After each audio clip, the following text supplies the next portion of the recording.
सुनो, जिस घर की ईएमआई मेरी सैलरी से जाती है उसी घर में मेरी माँ को घुसने की इजाज़त नहीं है। रसोई में कुकर की सीटी बजी और निशा ने जल्दी से गैस बंद कर दी। सुबह के 8 बज रही थे और वर्मा परिवार में भागदौड़ का माहौल था। निशा, जो एक मल्टीनेशनल कंपनी में सीनियर मैनेजर थी, एक हाथ से टिफिन पैक कर रही थी और दूसरे हाथ से मोबाइल पर अपनी माँ शारदा जी का हालचाल पूछ रही थी। माँ, आपकी आवाज़ बहुत भारी लग रही है, कल रात दवाई ली थी या नहीं? निशा ने चिंतित होकर पूछा। उधर से शारदा जी की कमज़ोर सी आवाज़ आई, हाँ बेटा, ले ली थी, पर शरीर बहुत टूट रहा है, वायरल बुखार है, शायद 2-4 दिन में ठीक हो जाएगा। तू चिंता मत कर, मैं पड़ोसन से कह दूंगी, वह दलिया बना देगी। निशा का दिल बैठ गया। पिता के गुजरने के बाद शारदा जी अकेली रहती थी। शहर के दूसरे कोने में उनका छोटा सा फ्लैट था। निशा जानती थी कि पड़ोसियों के भरोसे बीमारी नहीं करती। उसे याद आया कि आज ऑफिस में उसकी बहुत ज़रूरी मीटिंग है जिसे वह टाल नहीं सकती। अगर वह माँ के पास जाती तो काम का नुकसान होता और अगर काम पर जाती तो माँ भूखी प्यासी पड़ी रहती। निशा ने एक गहरा निर्णय लिया। वह ड्राइंग रूम में आई जहाँ उसके पति अमित और सास सविता देवी चाय की चुस्कियाँ ले रहे थे। अमित, निशा ने संयंत्र स्वर में कहा, माँ की तबीयत बहुत खराब है, उन्हें तेज बुखार है और चक्कर आ रहे हैं, वह अकेले अपना ख्याल नहीं रख पाएगी। अमित ने अखबार से नजर हटाए बिना कहा, तो एक काम करो, आज ऑफिस से छुट्टी ले लो और हो आओ, शाम तक वापस आ जाना। छुट्टी मुमकिन नहीं है अमित, आज क्लाइंट विजिट है और एक दिन जाने से वह ठीक नहीं हो जाएगी, निशा ने कहा। फिर उसने अपनी सास की ओर देखा और बोली, मैं सोच रही थी कि अभी जाकर माँ को यहाँ ले आऊँ। हमारे घर में गेस्ट रूम खाली ही पड़ा है, यहाँ रहेगी तो ऑफिस के बाद में उसकी देखभाल कर सकूँगी और दिन में आप लोग भी हैं। निशा की बात खत्म होते ही कमरे में सन्नाटा सा छा गया। सविता देवी ने चाय का कप मेज पर जरा जोर से रखा। क्या कहा तुमने? अपनी माँ को यहाँ लाओगी? उनकी भौहें तन गई। निशा, तुम्हें शायद याद नहीं कि वह बेटी का ससुराल है। हमारे समाज में बेटियां मायके जाती हैं, माँ बाप को ससुराल नहीं लाती। बेटी के घर का तो पानी पीना भी पाप माना जाता है और तुम उन्हें यहाँ रखकर सेवा करना चाहती हो। निशा ने संयम बनाए रखा। हाँ जी, वह पुरानी बातें हैं, जब पानी पीना पाप था तब बेटियां कमाती भी नहीं थी, घर के खर्चों में हिस्सा नहीं देती थी। आज वक्त बदल गया है, वक्त बदला होगा, संस्कार नहीं। सविता देवी ने कड़वाहट में कहा। पड़ोसी क्या कहेंगे कि वर्मा जी के घर में समदन आकर डेरा जमाए बैठी है। अमित के मान सम्मान का भी सवाल है। अगर तुम्हें इतनी चिंता है तो उन्हें किसी नर्सिंग होम में भर्ती करवा दो, पैसे हम दे देंगे, पर घर में नहीं, यह मुझे मंजूर नहीं। निशा ने अमित की ओर देखा। उसे उम्मीद थी कि वह कुछ बोलेगा, लेकिन अमित चुपचाप अपनी माँ और पत्नी के बीच पिसता हुआ खड़ा था। उसने बस इतना कहा, निशा, माँ सही तो कह रही है, थोड़ा अजीब लगेगा, तुम कोई मेड रख दो उसके लिए वहाँ। पति की बात सुनकर निशा के सब्र का बांध टूट गया। उसे पैसों या मेड की नहीं बल्कि अपने ही घर में अपने अधिकारों के हनन की टीस महसूस हुई। अजीब क्यों लगेगा अमित? उसकी आवाज़ में अब दृढ़ता थी। पिछले महीने जब आपकी बुआ जी का मोतियाबिंद का ऑपरेशन हुआ था तब वह 15 दिन यहाँ रही। तब तो किसी ने नहीं कहा कि उन्हें नर्सिंग होम भेज दो। मैंने अपनी छुट्टी लेकर उसकी सेवा की थी, नहलाया, खाना खिलाया, तब संस्कार कहाँ चले गए? वह तो घर की बेटी थी। सविता देवी ने तर्क दिया। और मैं क्या हूँ माँ जी? निशा ने सीधे उनकी आंखों में देखा। मैं इस घर की बहू बाद में हूँ, पहले एक इंसान हूँ। और अमित, हम भूल रहे हैं कि जिस घर में हम खड़े हैं इसकी ईएमआई हम दोनों मिलकर भरते हैं। जब घर की रजिस्ट्री में मेरा नाम आपके बराबर है, जब बैंक लोन में मेरी सैलरी आपके बराबर गिनी जाती है, तो इस घर पर मेरे अधिकार आधे क्यों? मेरी माँ के लिए यह घर बेगाना क्यों? सविता देवी हक्की बक्की रह गई। निशा ने आज तक कभी पैसों की बराबरी की बात नहीं की थी। वह हमेशा एक आदर्श बहू बनकर रही थी। निशा आगे बढ़ी और अमित के सामने खड़ी हो गई। अमित, अगर आज आपकी माँ बीमार होती और मैं कहती कि उन्हें वृद्धाश्रम छोड़ाइए या मेड के भरोसे छोड़ दीजिए क्योंकि मुझे अजीब लग रहा है, तो क्या आप बर्दाश्त करते? नहीं ना?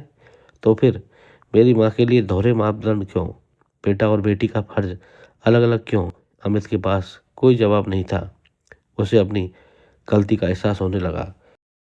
मैं समझ रहा था कि निशा की मांग जायज है। निशा सही कह रही है। माँ, अमित ने आखिरकार चुप्पी तोड़ी। जब हम उसकी सैलरी से घर का सोफा ला सकते हैं, गाड़ी ला सकते हैं, तो उसकी माँ को इस घर में पनाह क्यों नहीं दे सकते? क्या निशा का योगदान सिर्फ आर्थिक है, भावनात्मक नहीं? सविता देवी कुछ बोलने ही वाली थी कि निशा ने हाथ जोड़कर कहा, माँ जी, मैं हमेशा आपको अपनी माँ ही मानती आई हूँ। आपकी शुगर की दवा से लेकर आपके घुटनों के दर्द तक। मैंने कभी यह नहीं सोचा कि आप मेरी सगी माँ नहीं हैं। तो आज जब मेरी जननी तकलीफ में है, आप उन्हें पराया कैसे कर सकती हैं? क्या एक औरत दूसरी औरत की मजबूरी और ममता नहीं समझ सकती? निशा की आंखों में आंसू थे, कमजोरी नहीं, सच्चाई और अधिकार के। सविता देवी ने निशा का चेहरा देखा, फिर अपने बेटे का झुका हुआ सिर। उन्हें अचानक अपने पुराने दिन याद आ गए, जब वह बीमार थी और उसकी माँ को उनके भाई ने उनके पास आने नहीं दिया। उस वक्त उन्होंने कितना अकेलापन महसूस किया था। वही पुरानी रूढ़ियाँ आज अनजाने में उनकी बहू को चोट पहुंचा रही थी। उनका गुस्सा पिघलने लगा। उन्होंने गहरी सांस ली और कुर्सी से उठी। अमित, उन्होंने धीमी आवाज में कहा, गाड़ी निकाल। निशा को देर हो रही है, हम जाकर समदन जी को ले आते हैं। निशा और अमित दोनों चौंक गए। माँ, आप? बस, सविता देवी ने निशा के सिर पर हाथ रखा, तूने आज मेरी आंखें खोल दी। यह घर जितना अमित का है उतना ही तेरा भी। और अगर मैं इस घर में रह सकती हूँ तो नानी क्यों नहीं? आखिर रिश्ते खून से नहीं, एहसास से बनते हैं।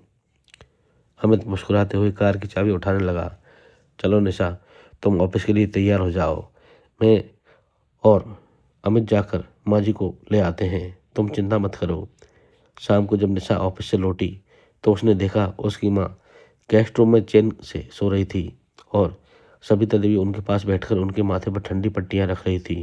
उस दृश्य ने निशा की सारी थकान मिटा दी। उसे समझ आ गया कि परिवार वही है जहाँ सुख और दुख दोनों में सबका बराबर हक होता है। निशा सोफे पर बैठ गई। उसके हाथ कांप रहे थे। इतनी बातें कह देना आसान नहीं होता, खासकर उस घर में जहाँ औरतों को अक्सर चुप रहना सिखाया जाता है। सविता देवी गेस्ट रूम की ओर बढ़ी। उन्होंने शारदा जी को तकिए ठीक से लगाया और उसके माथे पर हाथ फेरा। बुखार उतर रहा था। उन्होंने धीमे से कहा, आज से दवा मैं समय पर दूंगी। शारदा जी की आंखें भर आई।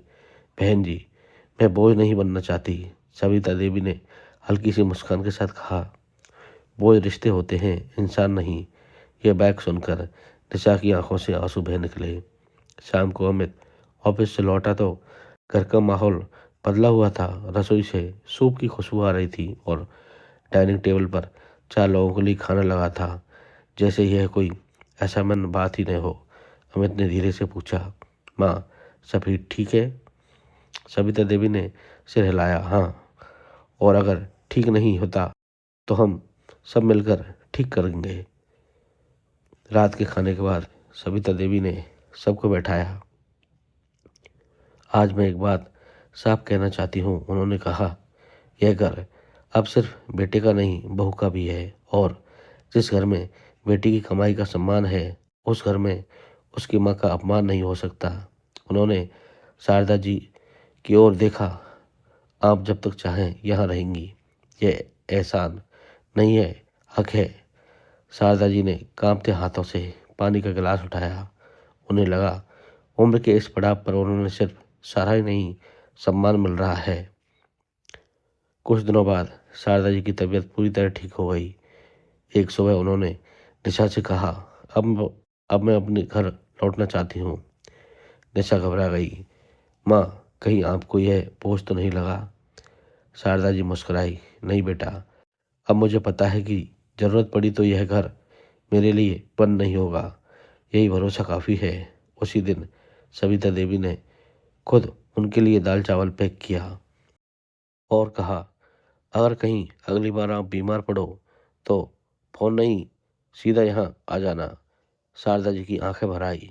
शाम को जब निशा और अमित बालकनी में खड़े थे, अमित ने कहा, आज समझ गया, बराबरी सिर्फ पैसे बांटने से नहीं आती, बराबरी तब आती है जब एक दूसरे को दर्द अपना मान लिया जाए।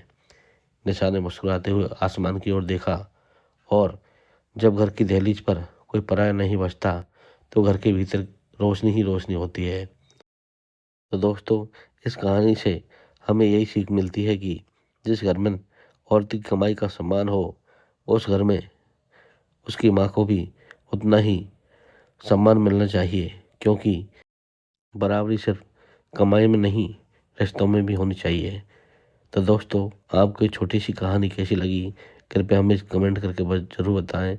और अगर आपको ये कहानी पसंद आई हो तो मेरे चैनल को शेयर एंड सब्सक्राइब जरूर करें। थैंक यू दोस्तों, धन्यवाद।